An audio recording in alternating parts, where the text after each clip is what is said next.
ये फिल्म नहीं आसान। ये मैं इसलिए बोलता हूँ क्योंकि इस फिल्म इंडस्ट्री में आना, एंट्री मारना ही पहली तो मुश्किल काम है, और अगर एंट्री हो भी जाए तो उसके बाद फिर यहाँ पे सस्टेन करना, अपनी जो जगह है उसको बनाए रखना, वो और मुश्किल काम है। अक्सर लोगों को लगता है कि एक फिल्म मिल जाए बस उसके बाद तो निकल पड़ी, लेकिन ऐसा होता नहीं है।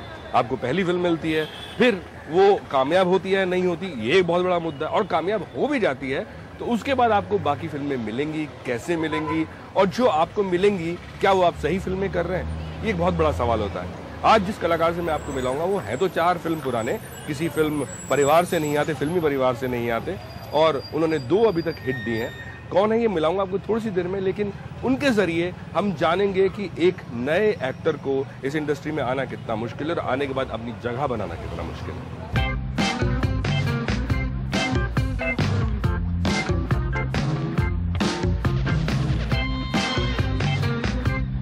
तो ये है कार्तिक आर्यन, इनकी फिल्म आने वाली है गेस्ट इन लंदन, और बातें इनसे क्या करेंगे वो बस थोड़ी देर में शुरू होती है। तब तक हम चलते चलते ये जगह जो है मैं आपको बता देता हूँ इस जगह का, कि सुबह 10 बजे खुलती नहीं है, स्पेशली हमारे लिए खोली गई है। इसकी जगह का नाम है पॉपटेट्स। ओके। और लोखंडवाला अंधेरी में है। अक्सर मैं लोगों को जगह जरूर बताता हूँ कि हम कहाँ खड़े होकर बात कर रहे हैं। I love this place and let's see, thankfully आज सुबह सुबह खोल दिया इन लोगों ने, क्योंकि हम गेस्ट हैं आज। क्योंकि हम गेस्ट हैं यहाँ पे। गेस्ट के लिए सब कुछ हो जाता है, मगर कई बार जैसे आपकी फिल्म में है गेस्ट इन लंदन, उसमें गेस्ट आता है, लोग परेशान हो जाते हैं, आप भी परेशान हो जाते हैं। लेकिन आम जिंदगी में अगर हम अपने घरों की बात करें, जिन कहते हैं सोसाइटी से हम आते हैं या जिस क्लास से हम आते हैं, वहाँ पे उतना लोगों को मेरे ख्याल में बुरा नहीं माना जाता, और लोगों को जबरदस्ती बैग छीन को उनका रखा जाता है, भाई 2 दिन और रुको, 4 दिन और रुको। हाँ, बचपन में तो काफी होता है ऐसा। छोटी सोसाइटीज में काफ़ी जगहों पे ऐसा होता है कि जिसमें आप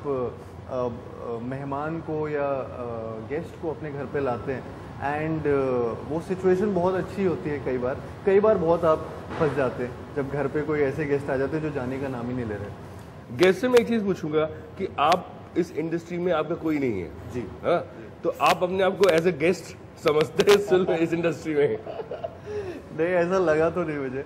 मेरे को आई थिंक मैंने जो स्टार्ट किया, स्ट्रगल था, उससे पहले काफ़ी स्ट्रगल था स्टार्ट करने से पहले, तब थोड़ा गेस्ट वाला फीलिंग आ रहा था। ट्रेलर पहली बार जब आया और उसके बाद जब स्क्रीन पे फिल्म आई, तो जो लोगों ने सराहना चालू किया चीज़ों को, तो वो एक काफ़ी अच्छा स्टार्ट रहा मेरे लिए उस टाइम, एंड तब मेरे को गेस्ट वाली फीलिंग चली गई थी। आज 4 फिल्म करने के बाद 5वीं फिल्म आपकी है, क्या आपको ऐसा लगता है कि निकल पड़ी या अभी भी संघर्ष बाकी है? आई थिंक सर, मेरे लिए हमेशा से ना ये चीज़ रही है कि मैं ग्वालियर का रहने वाला हूँ।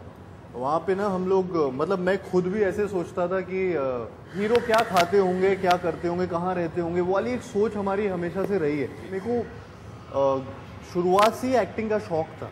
बट आप मेरे ख्याल में इंजीनियर हैं। मैं इंजीनियरिंग क्यों किया वो भी एक रीज़न है। हाँ, बताइए। क्योंकि ग्वालियर से आने का कोई बहाना नहीं मिल रहा था मेरे को। अच्छा। और मेरे मम्मी पापा मुझे चाहते थे कि मैं या तो डॉक्टर या तो इंजीनियर बन जाऊं, लेकिन मेरा सपना ये था कि मैं किसी तरह मुंबई के कॉलेजेस में चला जाऊं ताकि मैं एडमिशन हो जाए। हाँ, तो मेरा एडमिशन वहाँ हो जाए ताकि मैं वहाँ पे ऑडिशन देना चालू करूँ, एक्टिंग कोर्सेज कर लूँ, चुपचाप करता रहूँ। ये जुगाड़ में आपको बताऊं, बहुत सारे लोग कोशिश करते हैं, बहुत से लोग वहाँ से काम करके, मैं यहाँ जानता हूँ कुछ लोगों को यहाँ जो जॉब कर रहे हैं दिन में और शाम में स्ट्रगल कर रहे हैं। शाम को स्ट्रगल कर रहे हैं। तो सेम ऐसे ही था, DY पाटिल में मेरा एडमिशन हो गया। और DY पाटिल से मैं फिर वहाँ से लोकल ट्रेन करके यहाँ पे आता रहता, तो कॉलेज जाता नहीं था, तो 2.5 घंटे का ट्रैवल होता है बेलापुर से अंधेरी। और फेसबुक पे मैं सर्च मारता था, कास्टिंग कॉल्स, एक्टर्स रिक्वायर्ड। मैं ढूंढते ढूंढते कुछ छोटे मोटे एड्स भी मिल गए थे मेरे को। एक्टिंग कोर्स भी ज्वाइन कर लिया था एक मम्मी पापा को बिना बताए। और आई डोंट नो, जो टीचर्स थे उनको मेरे में थोड़ा सा ऐसा लग रहा था कि पोटेंशियल। कौन सा कोर्स था ये क्रिएटिंग कैरेक्टर्स एक इंस्टीट्यूट है जो अंधेरी में। अच्छा।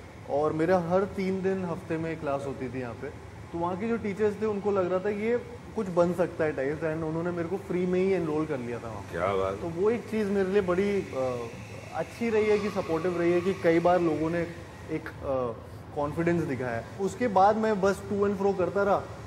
फेसबुक ही मेरा एक सहारा था क्योंकि किसी को जानता नहीं था, तो उसके थ्रू या सोशल मीडिया के थ्रू ढूंढता रहता था। एंड मेरे को ऑडिशंस के बाद उसके बाद एक फिल्म मिली, वो टेक ऑफ नहीं हुई। एक फाइनल जो फिल्म मिली वो पंचनामा का ऑडिशन था।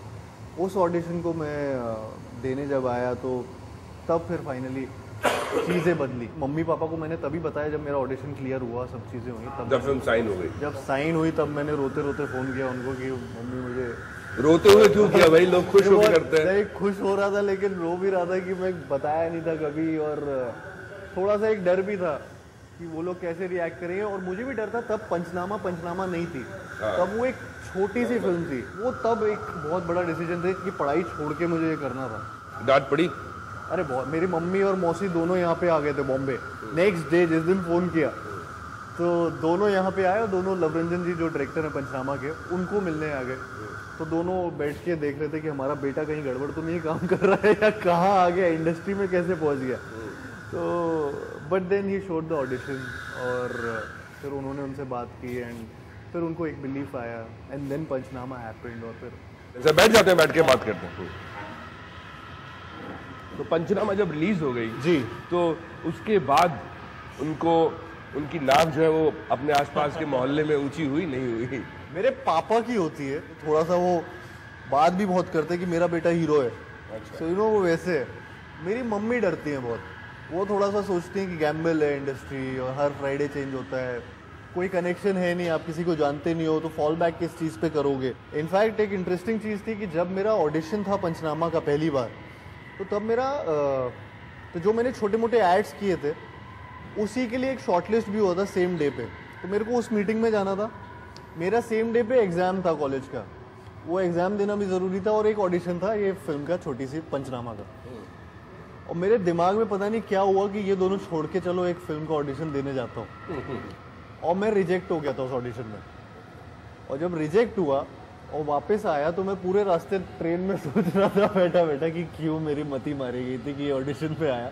वहाँ 5,000, मुझे एक्चुअली पैसे उस टाइम बहुत कम ही मिलते थे, तो 5,000 का वो चेक मिलता अगर मैं वो ऐड करता हूँ।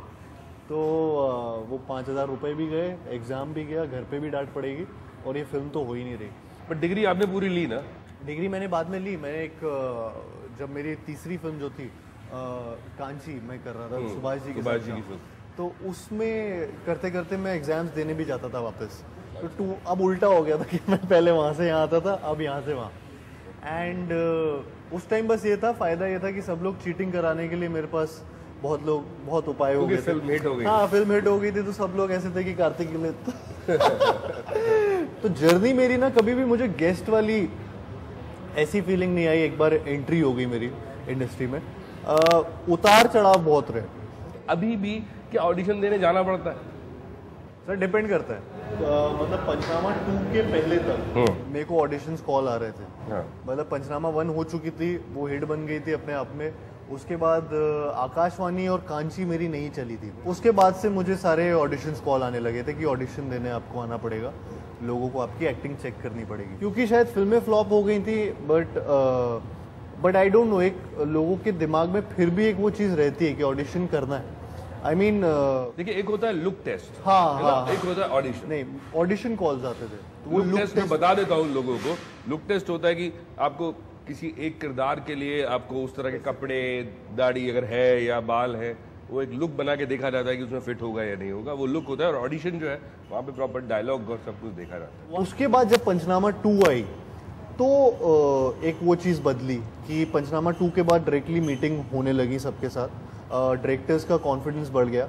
आई थिंक वो एक चीज़ थी, तब बहुत अजीब भी लगता था जब आप एक फिल्म हिट दे चुके हो पहली, उसके बाद भी आप ऑडिशन कॉल्स में जा रहे हो और आप लाइन में खड़े हो, जिसमें तो वो बहुत एक अजीब भी फील होता था।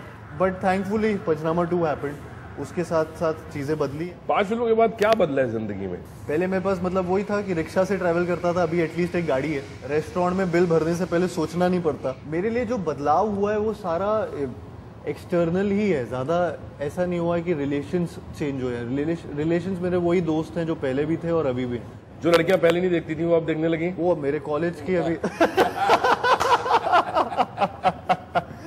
कॉलेज में जिन जिन पे क्रश था अभी उनको मेरे पे है थोड़ा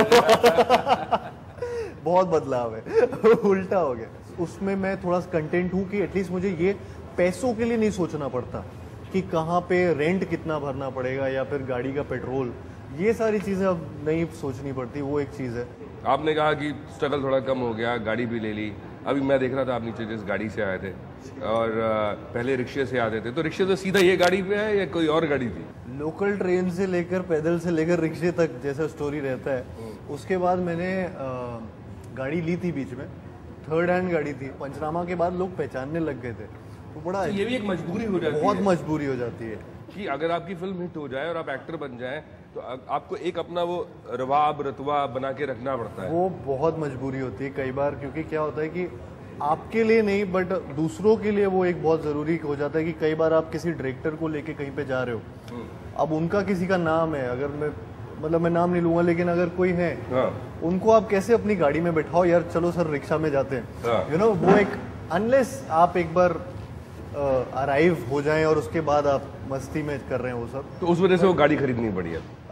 नहीं, उस वजह से गाड़ी तो नहीं खरीदनी पड़ी। चक्कर क्या था कि एक गाड़ी मैंने मेरी सहूलियत के लिए खरीदी और उसमें चक्कर ये हो गया कि उल्टा ही पड़ गया, क्योंकि वो पुरानी गाड़ी थी। अब पुरानी गाड़ी वो कई बार रोड पे खराब हो जाए तो धक्का मार रहा हूँ या खड़ा हूँ और वो हटा रहा हूँ। प्यार का पंचनामा वाला है, ये तो प्यार का पंचनामा वाला है। तो वैसे बहुत होता था। उसका दरवाजा एक था, वो कभी चेंज नहीं हो पा रहा था। अच्छा। तो जो ड्राइविंग सीट थी और ड्राइवर नहीं था मेरे पास, तो ड्राइविंग सीट पे ही मैं बैठा होता था, वो खुलता नहीं था, तो मुझे इस वाले दरवाजे से निकलना पड़ता था। तो वो हमेशा बहुत स्टूपिड होता था, बहुत अजीब लगता था कि कहीं अगर आप इवेंट पे कोई चले जाओ और वहां पे वो दरवाजा इतना ही खुल रहा है तो आपको ये ड्राइविंग सीट छोड़ के वहां से जाना पड़ेगा। तो वैसी सिचुएशन बहुत आई है एंड ये मतलब 3-4 साल ऐसा चला है ना। वो कोई ऐसा इंसिडेंट याद आता है कि जिसकी वजह से आपको, कि आपके पास गाड़ी नहीं थी या एक थर्ड हैंड गाड़ी थी या बॉय नहीं था, जिसकी वजह से आपको थोड़ा सा शर्मिंदगी महसूस हुई कि यार ये, मतलब क्योंकि शोबिज़ है यहाँ पे, कहते हैं हर चीज जो आपको ना परसेप्शन पे चलती है। सर यही सिचुएशंस बहुत हुई हैं। कई बार ऐसा होता था कि इवेंट पे ना रेड कारपेट होता है, तो मैं ऐसे करता था कि रिक्शा से आया बाहर से और होटल में एंट्री मारी और वो वैले से अंदर घुसे, तो किसी को पता नहीं कौन सी गाड़ी से आया कैसे आया, तो मैं वैसे घुसता था। अब उन्होंने नया तरीका ढूंढ लिया कि भाई गाड़ी अंदर आएगी, उसमें खच खच खच खच फोटो खींचेंगी कि कौन सी गाड़ी से उतरा एक्टर। वो सब जब चालू हुआ तब मेरे लिए मुसीबत आ गई। और वो जब से चालू हुआ तो मेरे तो हर बार मैं उस गाड़ी से आता और उसकी हालत इतनी खराब कि शीशा आधा टूटा है, यहाँ ऊपर से, यहाँ से अगर बारिश हो रही है तो पानी भी गिरता है उसमें, तो टेप लगे थे गाड़ी में बहुत सारे, तो वो अलग से दिखती है कि भाई ये इसके हाल खराब है। तो रेड कारपेट में हुआ है मेरे साथ कि रेड कारपेट में मैं एक बार ऐसे आया और गाड़ी अपनी लेकर आया, मुझे नहीं पता था कि फोटोग्राफर्स आगे आ गए, और जैसे ही घुसा तो सबने वहीं उसी में खींच ली फोटोज खच खच। और फिर मतलब वो होता ही है कि खींच, अखबार में अगले दिन कैप्शन नहीं आया। वो नहीं आया, तो वो लोगों ने बचा लिया, वो बचा लिया लोगों ने। और फिर वो घुस रहा हूँ, निकल रहा हूँ वो दूसरी सीट से, वो भी अजीब सा लगा कि चलो वहाँ से निकला। और फिर वहीं पे कोई डायरेक्टर थे जिनसे मेरी अगले दिन मीटिंग थी, तो वो भी देख रहे थे, तो वो थोड़ा सा फीलिंग अजीब होता है। लेकिन फिर अभी लगता है तो ऐसा लगता है एक प्राइड वाली फीलिंग भी आती है कि चलो यार वो दिन देख देख के यहाँ तक आते जा रहा हूँ, एक जर्नी चल रही है जिसमें डाउन हिल नहीं जा रहा, अपहिल ही जा रहा हूँ। तो अभी बहुत सारी बातें हैं करने के लिए कार्तिक के साथ। ब्रेक के बाद जब हम वापस आएंगे तो हमारे साथ होंगे एक साहब जिनका अहम रोल है इनके करियर में, और आगे उनसे फिर से बात करेंगे हम। और तब तक हम चाय कॉफ़ी पी लेते हैं, आप भी चाय कॉफ़ी पी लीजिए, बस आते हैं थोड़ी सी देर में।